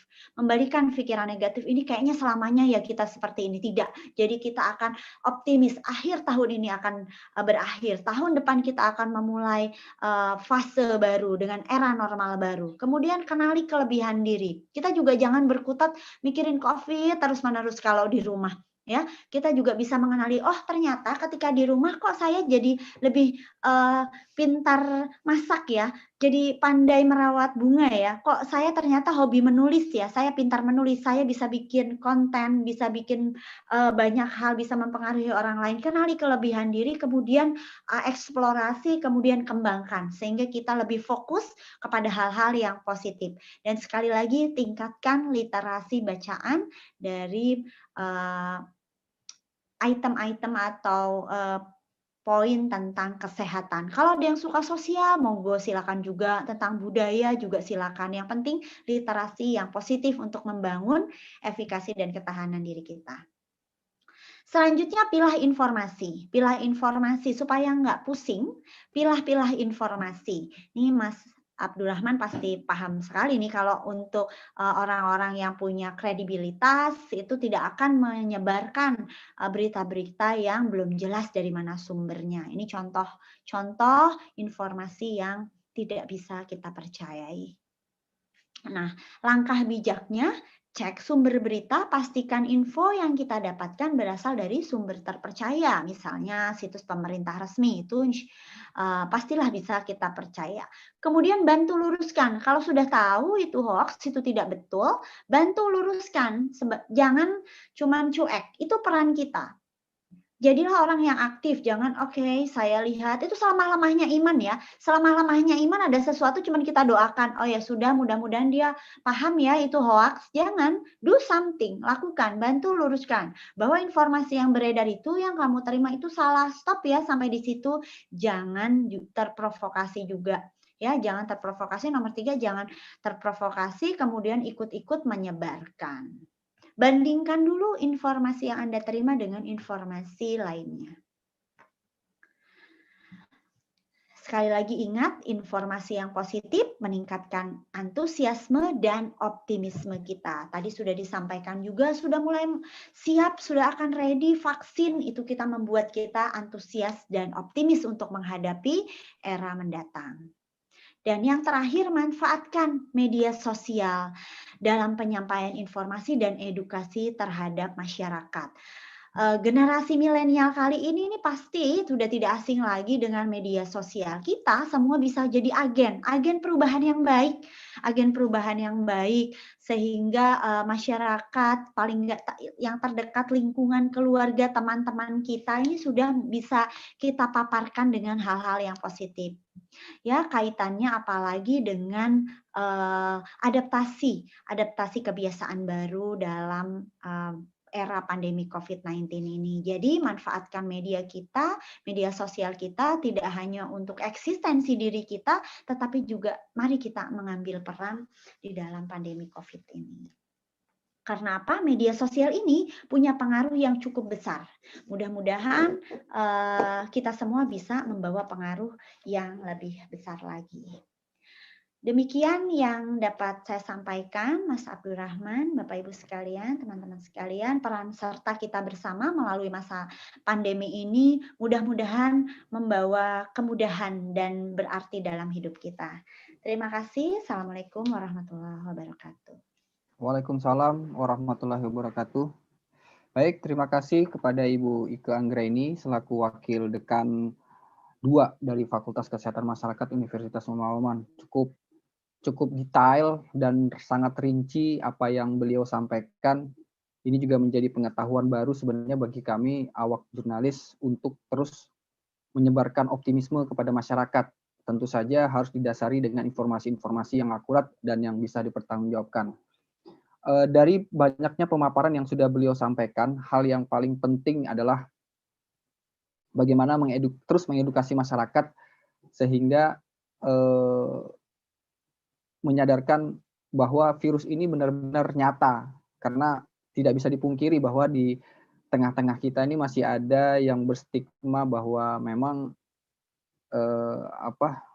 COVID-19 ini hanya konspirasi, fatamorgana, apalagi ada yang bilang ini imajinasi saja. Tentu ini merupakan pemikiran yang sangat berbahaya. Nah, sehingga salah satu upaya untuk terus mengedukasi itu kami dari insan pers, khususnya dari Samarinda Pos, menggandeng akademisi sehingga terus bisa berpartisipasi dan mengedukasi masyarakat. Bapak, Ibu, dan mahasiswa yang kami hormati, dari partisipan yang bergabung di sini, kami melihat cukup berimbang segmentasinya. Kalau diskusi kita sehari sebelumnya itu didominasi oleh teman-teman mahasiswa, saat ini saya melihat ada beberapa wartawan senior, ada beberapa teman-teman dari ASN dan dari kalangan umum. Kita akan membuka ruang diskusi. Tentu saja kembali kepada tema kita pada hari ini, yakni membangkitkan peran masyarakat dalam adaptasi menghadapi COVID-19 dari perspektif kesehatan masyarakat. Kita membuka sesi pertama untuk 2 penanya dulu. Di sini ada narasumber kita, yang pertama Dr. Ismet Kusasi selaku Kepala Dinas Kesehatan Samarinda, dan yang kedua Ibu Dr. Ke Anggreni. Baik, kami buka pertanyaan. Silahkan teman-teman mahasiswa dan para senior-senior di kalangan jurnalis untuk mengajukan pertanyaannya. Di sini juga bergabung Bang Joko Iswanto, jurnalis sekaligus Ketua Info Taruna Samarinda. Jadi salah satu kelompok relawan yang juga banyak membantu kerja-kerja satuan tugas di Samarinda. Bang Joko, monitor Bang Joko. Halo ya, Bang Joko, monitor. Ya, Bang Joko, mungkin bisa sedikit memberikan gambaran terkait, kan ini masuk kelompok masyarakat yang apa sih, yang paling banyak membantu lah kerja-kerja Satgas. Nah, ini kan tema kita peran masyarakat, Mas, terhadap penanganan COVID-19. Nah, kalau pengalaman Mas Joko sendiri dalam keikutsertaannya dalam proses ini, razia-razia masker dan segala macam, itu bagaimana tingkat efektivitasnya dan tingkat kesadaran masyarakat di lapangan? Silahkan. Ya, terima kasih Bang Abdurrahman. Selamat siang, Assalamualaikum Bapak-Bapak narasumber yang sudah meluangkan waktunya di acara diskusi kita pagi hari ini. Pertama-tama mohon izin saya ingin menyampaikan sedikit pengalaman di lapangan berkaitan dengan bantuan kami selaku para relawan dalam penanganan COVID-19 di Kota Samarinda. Memang tidak terasa sudah 7 bulan ya, sejak bulan April kalau tidak salah sudah kita start. Banyak sudah hal yang sudah kita lakukan, salah satunya adalah edukasi masyarakat, kemudian penanggulangan dini seperti penyemprotan disinfektan dan sebagainya. Dan dari awal-awal bahwa ada berbagai stigma yang timbul di masyarakat bahwa penyemprotan disinfektan itu dianggap kurang efektif, itu sudah umum ya. Cuma bagi kami para relawan, kalau cuma sekedar ngomong buat apa kalau tidak berbuat, kan seperti itu. Sekecil apapun yang kita lakukan untuk penanganan COVID-19, insya Allah sangat berarti lah bagi masyarakat. Dan ini terbukti dengan semakin banyaknya atau semakin menurunnya jumlah yang terpapar virus corona di Kota Samarinda. Namun ada satu hal yang ingin saya tegaskan, bahwa Perwali nomor 43 tahun 2020 sudah 1 bulan ini berjalan, ya 1 bulan ini. Dan saya pikir efektivitas dalam Perwali perlu didukung dengan ketegasan aparat yang penting. Karena bukan masanya lagi, mohon maaf, kita sosialisasi. Jadi orang Banjar itu bebuihan sudah muntung, ya kan? Tapi karena tahu juga orangnya. Nah, gitu. Jadi perlunya ketegasan. Ketegasan akan diikuti dengan kepatuhan. Nah, itu yang penting untuk masyarakat kita. Jadi percuma relawan nyemprot sana sini, ya kan? Seluruh permukiman, seluruh masjid, rumah ibadah dan sebagainya disemprot, kalau kesadaran masyarakatnya tidak ditunjang dengan ketegasan aparatnya. Jadi itu yang ingin saya garis bawahi, bahwa kepatuhan akan diikuti setelah adanya ketegasan dari aparat kita. Dan alhamdulillah sudah 2 kali sidang tipiring dilaksanakan, yaitu di Kecamatan Samarinda Ulu dan Sungai Pinang. Ada 85, walaupun ini jauh dari target, baru 85 orang, dan itu pun baru 58 yang benar-benar kena denda, sanksi denda dari pemerintah. Walaupun ada maksimal 250.000, ya lumayan lah 100.000 kena denda, 5.000-nya administrasi. Selanjutnya saya ingin bertanya kepada Dr. Ismet, Bang Abdurrahman, mohon izin. Langsung ke Dr. Ismet ya. Menurut catatan kami dari Info Taruna Samarinda, ada kasus yang sangat menarik yang perlu diulik sebenarnya, yaitu kasus meninggalnya bayi. Ya. Ada 4 kasus dalam catatan saya, 2 kasus bayi berusia 1 bulan, dan 2 bayi berusia 1 hari, atau paling tidak baru dilahirkan, dan 1 lagi baru dilahirkan. Nah, dalam kondisi seperti ini, apakah sudah ada penelitian, ya, kan sudah 7 bulan berjalan nih Bang Abdurrahman, sudah 7 bulan berjalan, rentan waktu kita cukup lama untuk mempelajari bagaimana alur virus corona merambah atau paling tidak menulari dari ibu ke anak. Ya, ini sudah lama, rentan waktu 7 bulan. Apakah sudah ada analisa atau apa semacam riset dari dokter kedokteran, mau luar negeri mau dalam negeri, itu tidak masalah. Yang penting sudah adakah keterangan yang pasti dari mana bayi dalam kandungan bisa terinfeksi virus corona? Bagaimana bayi yang berarti 1 bulan bisa terinfeksi virus corona? Apakah sudah ada penelitian semacam itu? Mungkin itu utamanya, Bang Abdurrahman. Terima kasih. Terima kasih Kanda Joko. Ini juga selaku Ketua ITS banyak membantu teman-teman di Satgas khususnya di lapangan. Selanjutnya sebelum 2 narasumber kita memberikan pandangan terkait apa yang disampaikan oleh Mas Joko, di tengah-tengah kita secara virtual ini juga hadir Bang Nur Fajrian. Halo, Bang Fajrian Nur. Halo, ya, silahkan Bang Fajrian Nur, ini salah satu tokoh pemuda di Samarinda yang mungkin ingin memberikan penyampaiannya atau tanggapan terkait apa yang telah kita diskusikan pada pagi hari ini. Silahkan Bang Fajrian Nur, langsung saja. Oke, terima kasih Mas Rahman. Selamat pagi, Assalamualaikum warahmatullahi wabarakatuh. Yang terhormat Dr. Budi, salam hormat dari saya, sahabat saya, Mbak Ike, WD2 Kesmas, begitu Dr. Ike. Happy weekend semua ya. Mungkin saya agak tertarik, sebenarnya saya hari ini ada beberapa webinar juga, undangan, tapi saya tadi di-invite di tengah jalan, jadi ada unek-unek saya yang mesti saya sampaikan juga mestinya saat sekarang gini. Baik, terima kasih atas kesempatannya.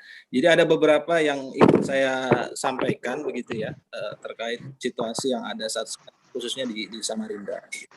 Memang situasi pandemi ini kita melihat memang membuat hampir semua kalangan ya, termasuk saya sendiri secara pribadi,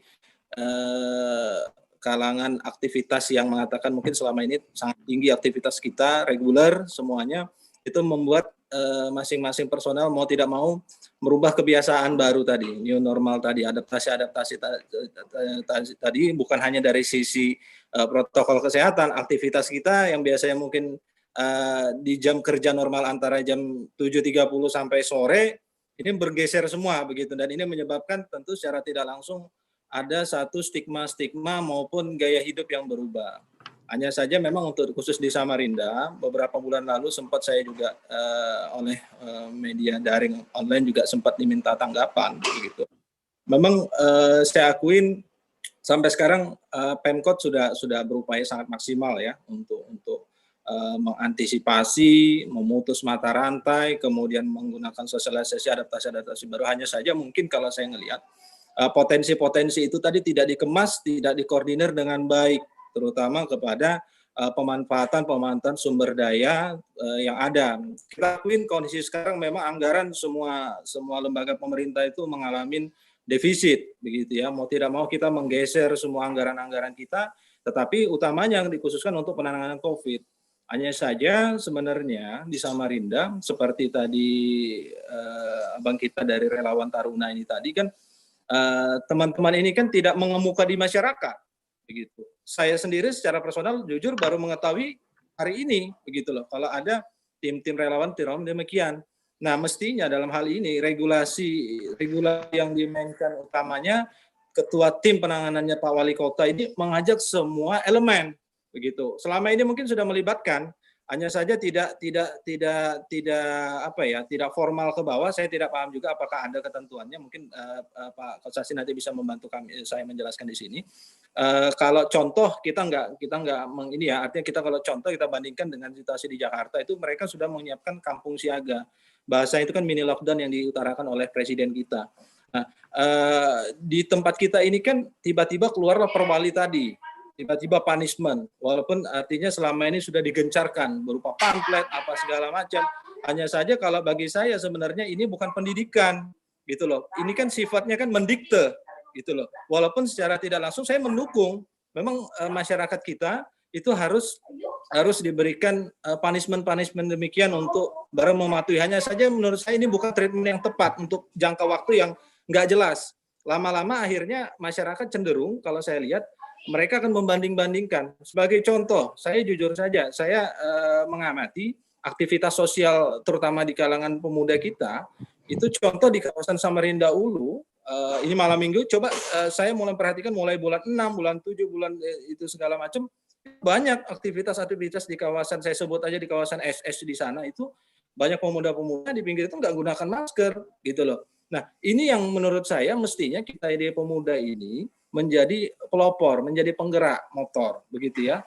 Mungkin kalau orang tua wajar disangkakan karena mungkin pola pikirnya mereka mengasumsikan, sudah ini situasi yang udah biasa, udah dulu biasa segala macam lah. Hanya saja kalau menurut hemat saya, pemuda mestinya juga menjadi pelopor di sini. Nah, kunci utamanya di sini adalah bagaimana peran serta pemuda dan juga masyarakat dan pemerintah membentuk konsep ini tadi.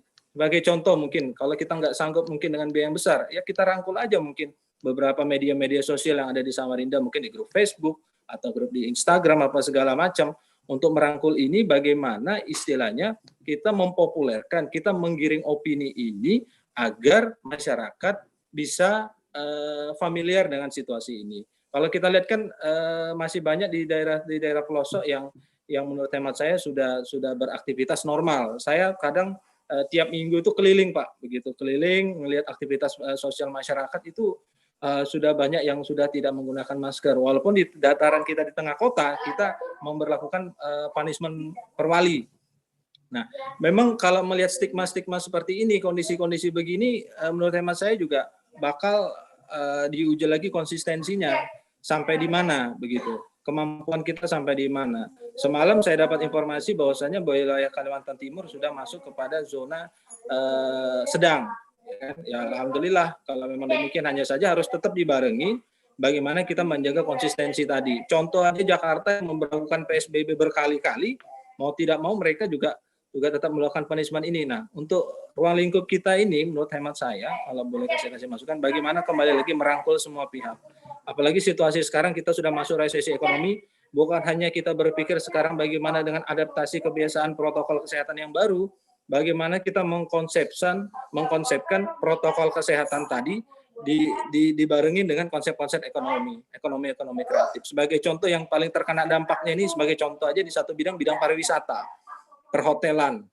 Nah ini kan harus dipikir juga bagaimana para pelaku-pelaku ini tadi, pelaku-pelaku yang ada di pariwisata, kemudian mungkin pelaku-pelaku yang lainnya di bidang lain, ini harus kita rangkul juga. Nah, bagaimana kita isi mereka, kegiatan aktivitas mereka yang mungkin di rumah, sebenarnya kita rangkul menjadi mungkin relawan untuk sementara waktu, dan itu bisa tidak mungkin akan menjadi satu potensi buat pekerjaan mereka ke depannya. Nah ini harus diberikan masukan juga kepada pemerintah Kota Samarinda, harus didorong juga, harus dibantu juga oleh teman-teman kreatif. Karena kalau kita lihat kondisi sekarang, kalau kita terlalu fokus kepada protokolnya sendiri, ekonominya tidak, masyarakat juga pasti akan abai. Saya berkeyakinan demikian. Hanya saja sekali lagi, usaha-usaha yang sudah dilakukan pemerintah daerah sampai dengan sekarang, itu harus kita acungi jempol. Hanya saja mungkin bagaimana merangkul akademisi lebih dalam lagi, bukan hanya kepada sifat penelitiannya, tetapi pada aplikatif IT-nya. Kalau saya lihat ini kita punya potensi. Di Samarinda itu punya anak-anak muda yang punya bakat untuk bidang IT sangat banyak ini Pak Dokter. Jadi dengan keterbatasan anggaran yang dimiliki oleh pemerintah Samarinda, paling tidak bisa nanti sharing begitu. Contoh misalkan di Mula Warman tuh punya bandwidth yang luar biasa. Walaupun sekarang kita harus membagi subsidi kepada mahasiswa, tapi tidak ada salahnya kalau mungkin nanti Pemkot meminta mungkin bentuk aplikasi tracing apa segala macam bentuknya yang akan terkoneksi di 112. Nah, makanya hal ini harus kita lihat juga potensinya dengan keterbatasan yang ada, bagaimana supaya masyarakat kita menghadapi situasi yang ini lebih enjoy, tetapi tetap memperhatikan protokol tadi. Apa yang sudah disampaikan oleh semua narasumber tadi sudah sangat baik, dan hanya saja mungkin masukan saya bagaimana kita sekarang lebih kreatif, tapi ibaratnya sekali mendayung itu 2-3 sungai itu terlampaui.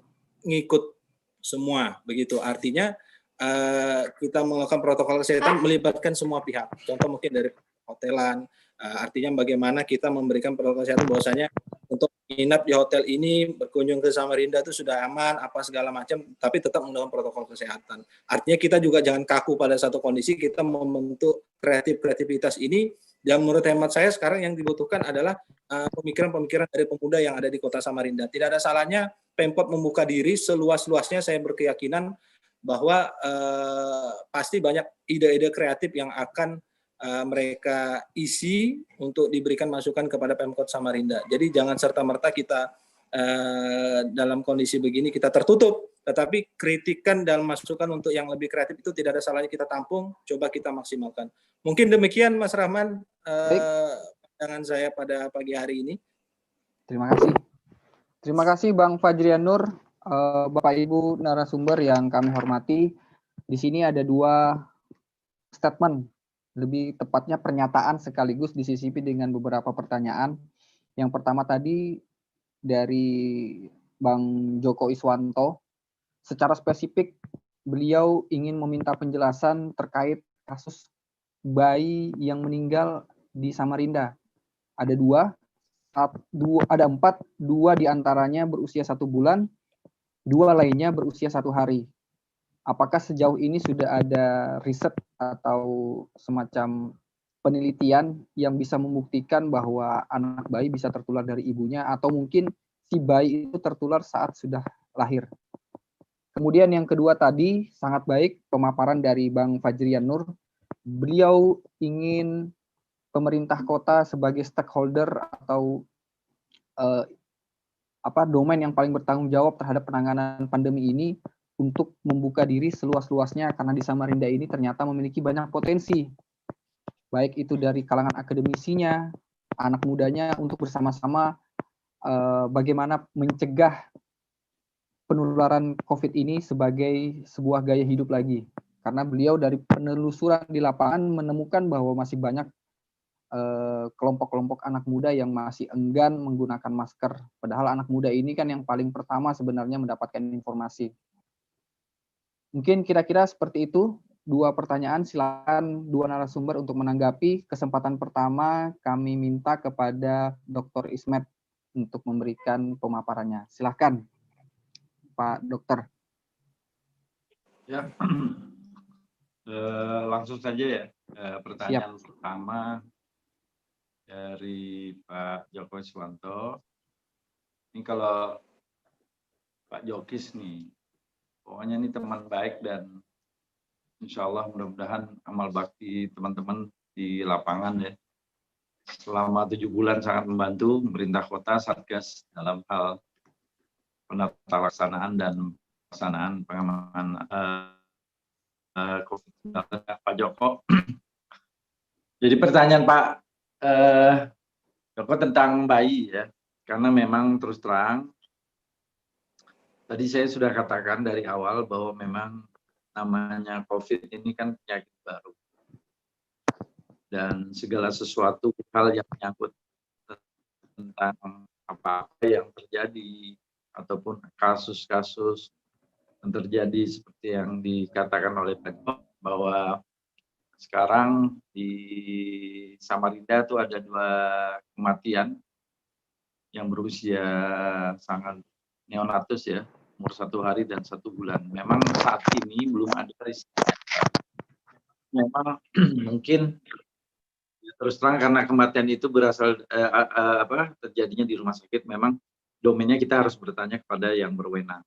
Yang punya kompetensi adalah para dokter-dokter spesialis. Dan tapi saya yakin juga karena memang penyakit ini baru dan mungkin sampai sekarang juga belum terfikirkan ke arah sana.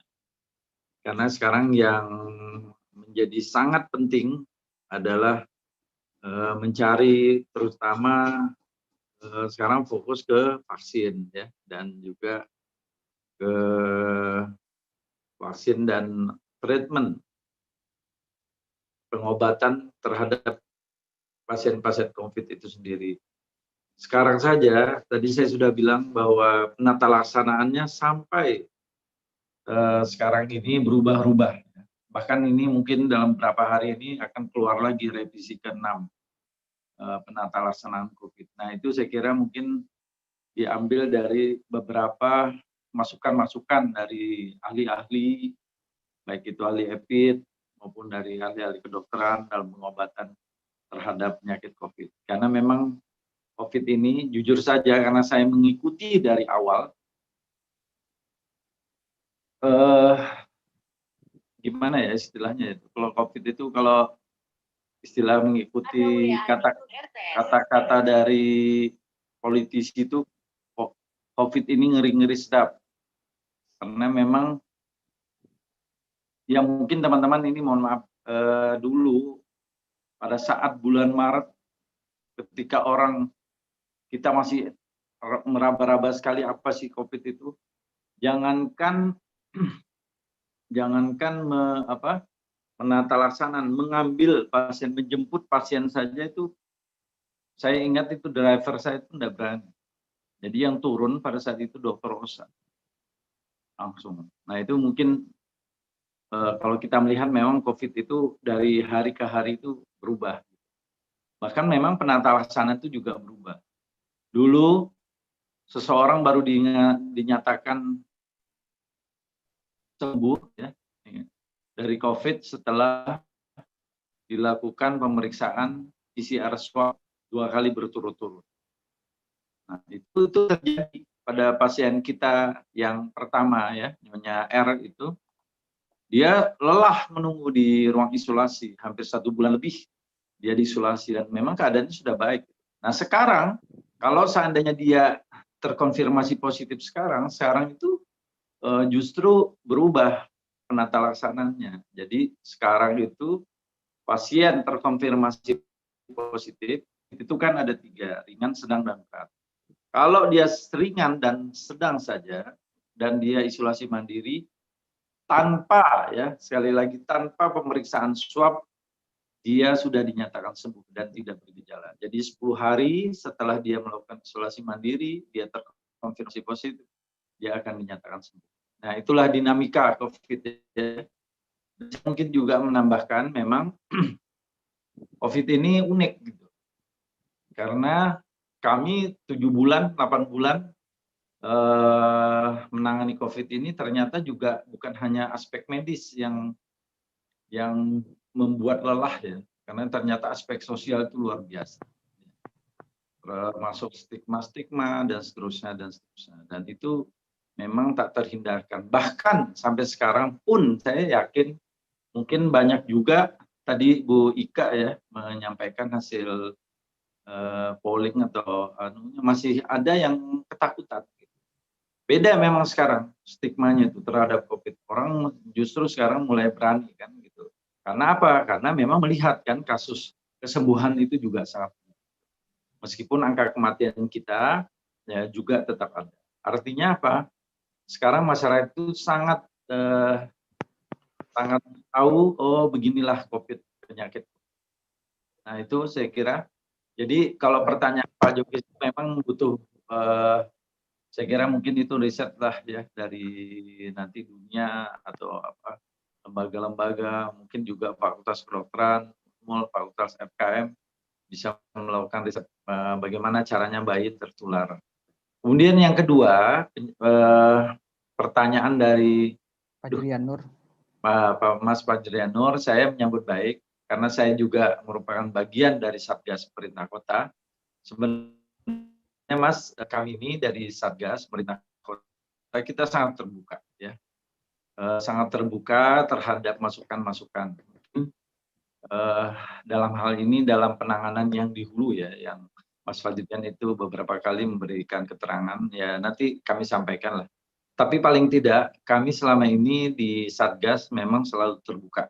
Mohon maaf karena saya khususnya Satgas karena menangani yang di bidang hilir agak jarang sekarang menangani yang di hulu, karena yang di hulu itu udah lengkap ya. Di sana ada 112 di Info ya, dari BPBD, dari Kepolisian, dari TNI Polri yang terus menerus melakukan sosialisasi dan penegakan Perwali 43. Dan kalau tidak salah memang Perwali ini, kalau kami menilai mudah-mudahan efektif ya, karena memang paling tidak dengan penegakan Perwali ini paling tidak menjadi contoh lah, bahwa biar bagaimanapun kunci daripada keberhasilan COVID memutus rantai itu adalah penegakan disiplin ya terhadap kita memasuki adaptasi kebiasaan baru ini, penegakan disiplin terhadap 3M dan 1M itu, mohon maaf, itu memang terasa mudah dikatakan, tapi memang kenyataannya kita harus tahu bahwa itulah yang menjadi kunci. Nah, ini mungkin buat teman-teman, saya memberi masukan bahwa kasus positif kita sekarang kebanyakan bukan dari klaster-klaster yang kita sebutkan, misalnya klaster dari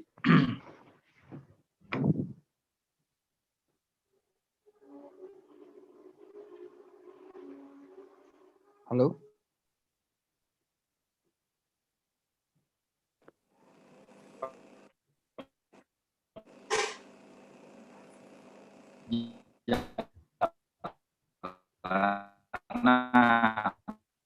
ya, ataupun pasien yang masih positif 80% itu dilakukan oleh Pak Camat pasukannya, di mana kita melakukan surveillance masyarakat.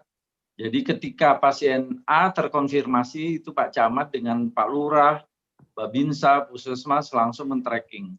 Jadi misalnya keluarga A, si A terkonfirmasi positif, maka keluarganya dilakukan tracking. Dan hasil tracking itulah yang menyumbang angka positif. Artinya, bukan apa-apa, artinya klaster yang terbesar adalah klaster keluarga. Klaster keluarga ini memang kita susah, karena itu adalah hak seseorang, ya, ketika dia berada di rumah, maka dia menjadi otoritas mereka, apakah di rumah bisa tetap menjaga itu. Nah, itu saya kira mungkin yang harus jadi masukan. Dan memang ketika klaster keluarga ini juga menjadi hal yang konfirmasi titik berikutnya, maka yang kedua adalah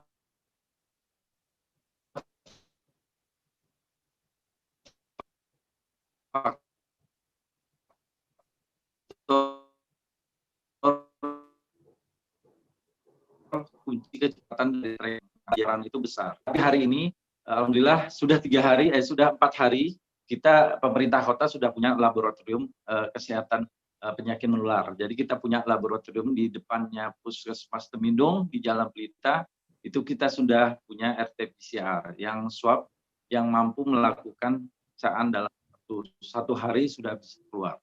Dan hari ini insya Allah mobil PCR kita juga akan tiba dan operasi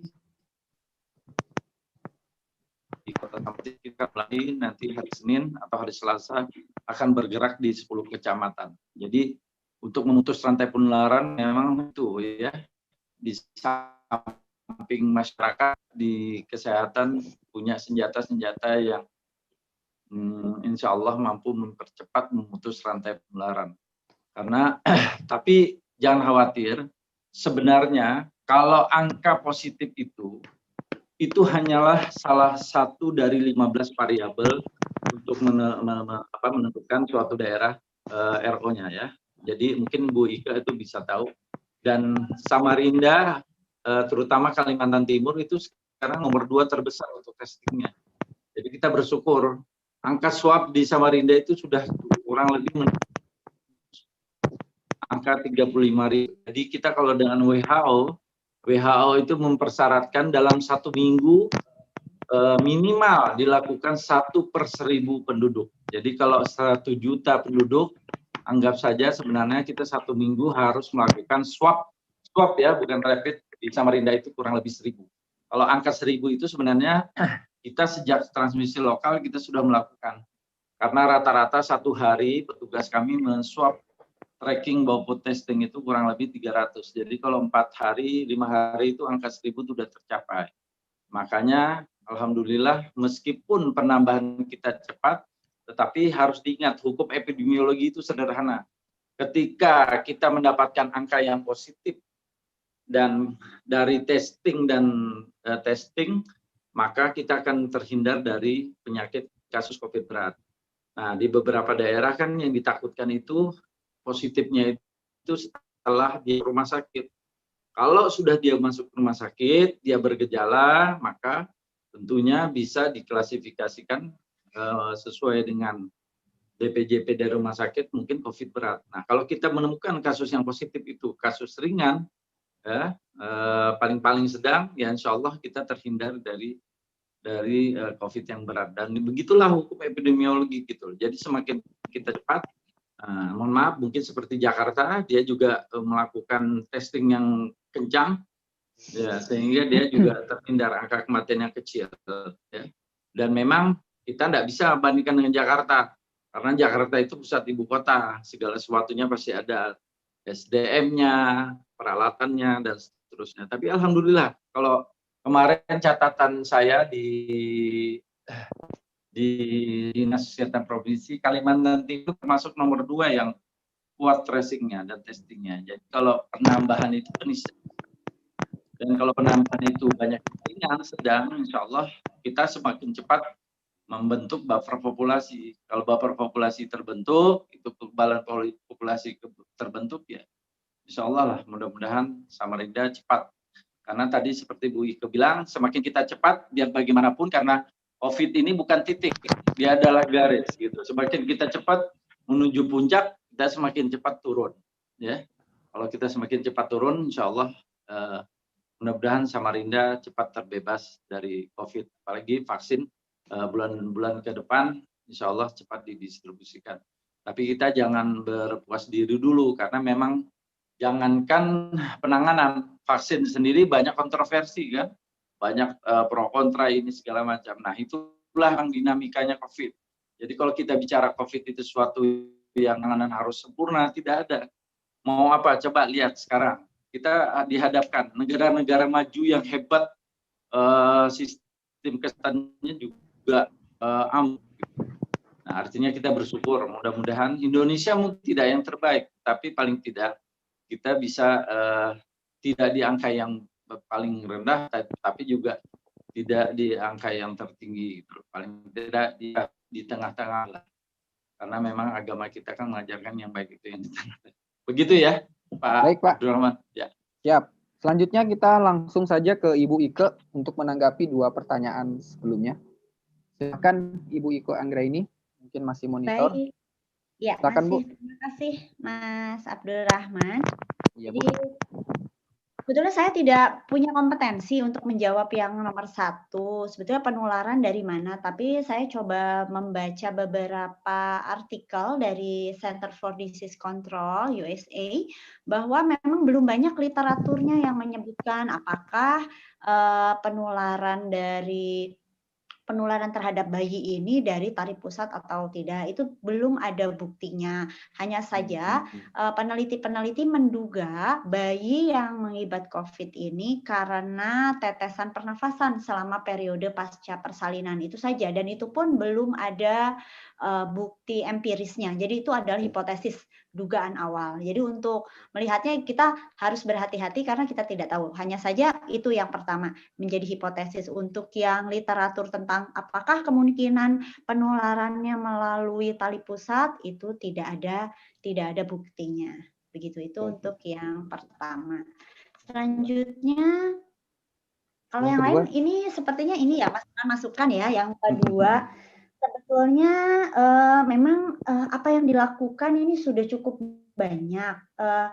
Beberapa negara kita lihat juga sudah berhasil. Jadi kita melihat dari sisi positifnya dan apa yang bisa kita implementasikan, apa yang bisa Indonesia, apa yang bisa Kaltim, Samarinda implementasikan, yang bisa kita tiru, yang baik. Ini seperti di Korea Selatan. Di Korea Selatan itu tadi juga Mas Fajrian udah menyampaikan, di Korea Selatan adalah salah satu negara yang menggunakan pelacakan kontak dengan menggunakan IT, teknologi informasi. Jadi mereka bekerja sama dengan bidang hukum, kemudian dengan bidang IT, bahwa dari hukum mengizinkan untuk mengakses data pribadi melalui ponsel. Jadi kan sebetulnya ponsel kita ini Mas bisa dilacak. Saya saat ini ada di mana, kemarin kemana. Ini jadi diberikan legalitas oleh hukum bahwa pemerintah bisa mengakses data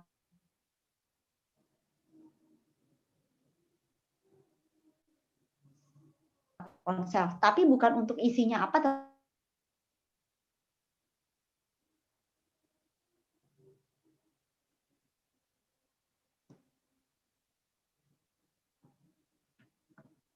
Tetapi keberadaan, sehingga ketika tracing, karena kan mereka tidak seperti kita begitu ya, ada tingkat RT di sana tidak ada, sehingga mereka karena tingkatkan, sehingga sangat mudah buat kontak-kontak yang sudah.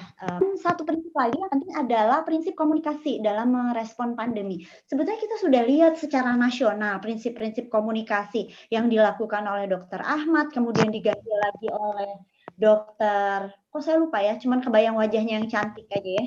Nah, Dr. Ahmad Yuryanto, kemudian demikian juga di Kalimantan Timur. Kalau tidak salah setiap jam 17, setiap jam 5 itu, setiap jam 5 dari Dinas Kesehatan Provinsi Kaltim itu melaunch data-data terbaru. Nah, ini sebaiknya kita juga, itu sudah sangat baik sekali, tapi kita harus tekankan 5 prinsip utama dalam komunikasi untuk merespon pandemi COVID. Yang pertama adalah be right. Jadilah yang benar, ya benar. Jadi kita pasti akan memberikan informasi yang benar. Kemudian be first. Jadi yang pertama untuk mengkomunikasikannya, jangan sampai media udah ramai baru kita klarifikasi. Jadi be first. Jadi yang pertama. Kemudian kita juga harus build trust, membangun kepercayaan. Jadi apapun yang kita sampaikan itu akan bisa dipercaya oleh masyarakat dan disebarkan melalui media. Kemudian express empathy. Kita mengekspresikan empati. Seperti tadi misalnya 4 orang bayi, kita sangat berempati kepada kehilangan pada keluarganya. Namun kita juga akan beberkan misalnya beberapa hal yang mendasari di belakangnya agar tidak terjadi lagi di kemudian hari. Kemudian promote action. Dari keempat tadi, so what? Terus masyarakat disuruh apa? So what? What should they do? Apa yang harus mereka lakukan? Begitu. Jadi prinsip-prinsip ini menjadi sangat penting. Apakah pejabat harus mengadakan konferensi pers? Ini kita lihat yang dari Korea tadi, kita lihat bahwa mereka melakukan ini 2 kali sehari, bahkan 2 kali sehari. Ya, mereka punya engine power untuk itu. Berarti harus ada humas tertentu yang akan melakukan hal tersebut. Sehingga masyarakat selalu waspada. Cuma sekali lagi kita perlu supaya tidak bosan juga. Akhirnya kan seperti pertama kita tegang nih kalau nonton Dr. Ahmad Yuryanto muncul di TV, wah naik lagi kemarin 2.000, sekarang 3.000, 4.000, udah tegang. Kita perlu berbagai trik and tips untuk komunikasi. Itu sepertinya ahli komunikasi yang bisa ya. Ini dari FISIP barangkali bisa memberikan masukannya bagaimana teknik komunikasi agar bukan kita menimbulkan ketegangan tertentu, tapi awareness, lebih ke bagaimana kita menimbulkan kesadaran. Dari sini saja, dari beberapa komentar yang tadi disampaikan, saya itu, saya nggak tahu loh ternyata Mas Fajrian itu tokoh pemuda. Kalau tahu dari kemarin tuh saya hubungi, saya kontak gitu kan. Saya nggak tahu, saking saya kurang komunikasi, kurang informasi seperti itu. Kemudian ada banyak LSM, banyak kegiatan swadaya dari masyarakat yang sudah sangat membantu. Nah, itu juga teori Sapulidi itu, Mas. Kita kerja sendiri-sendiri, Mas, akademisi sendiri, Mas Fajrian sendiri, Mas siapa tadi sendiri, media sendiri. Gimana kalau kita jadi satu? Itu sepertinya itu yang kurang. Kita berangkul bersama menjadi satu sehingga kita bisa membantu bersama-sama menghadapi pandemi ini. Begitu Mas Abdurrahman komentar saya. Baik. Terima kasih. Terima kasih Ibu Ike, terima kasih Pak Dr. Ismet yang sudah menyampaikan materinya. Kita telah berada di akhir sesi diskusi dan webinar kita pada siang hari ini. Tanpa terasa kita hampir 2 jam menghabiskan diskusi ini. Semoga apa yang telah diutarakan oleh kedua narasumber menjadi masukan yang berharga bagi kami, khususnya insan-insan pers, untuk terus mengedukasi masyarakat bahwa COVID ini memang harus diperangi bersama. Sebelum kita tutup kegiatan kita secara keseluruhan, saya ingin mengucapkan terima kasih kepada seluruh partisipan yang masih hadir, mulai dari awal hingga akhir kegiatan ini, dan saya juga mengucapkan terima kasih Kepala Program Studi Pembangunan Sosial FISIP Unmul, Ibu Dr. Sukapti yang sudah memberikan fasilitasnya. Kemudian juga saya mengucapkan terima kasih kepada Dr. Ismet, Kepala Dinas Kesehatan Kota Samarinda yang sudah memberikan waktunya selama 2 jam ini di tengah kesibukan beliau, di tengah akhir pekan beliau, masih mau memberikan pernyataan atau ilmunya kepada kita semua. Saya juga mengucapkan terima kasih kepada Dr. Ike Anggraini selaku Wakil Dekan 2 Fakultas Kesehatan Masyarakat Unmul yang juga banyak memberikan kita masukan dan ilmu. Semoga apa yang kita diskusikan hari ini tidak hanya menjadi bekal kita sendiri, tapi juga menjadi masukan yang berharga bagi masyarakat dan pemerintah, sehingga kita dapat menyongsong masa depan yang cerah tanpa virus. Saya hanya ingin memberikan pernyataan sedikit mengutip kalimat dari Mahatma Gandhi bahwa harta sejati itu bukan emas apalagi perak, tetapi harta yang paling sejati adalah kesehatan.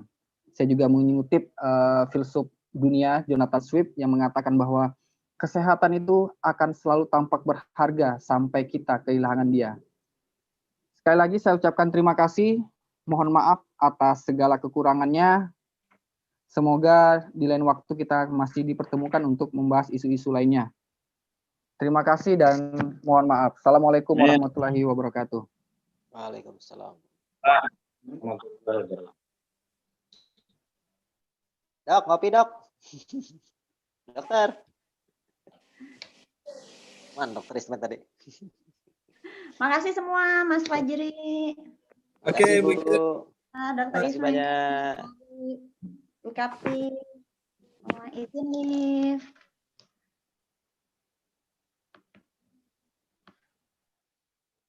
Iya, pamit. Assalamualaikum. Waalaikumsalam.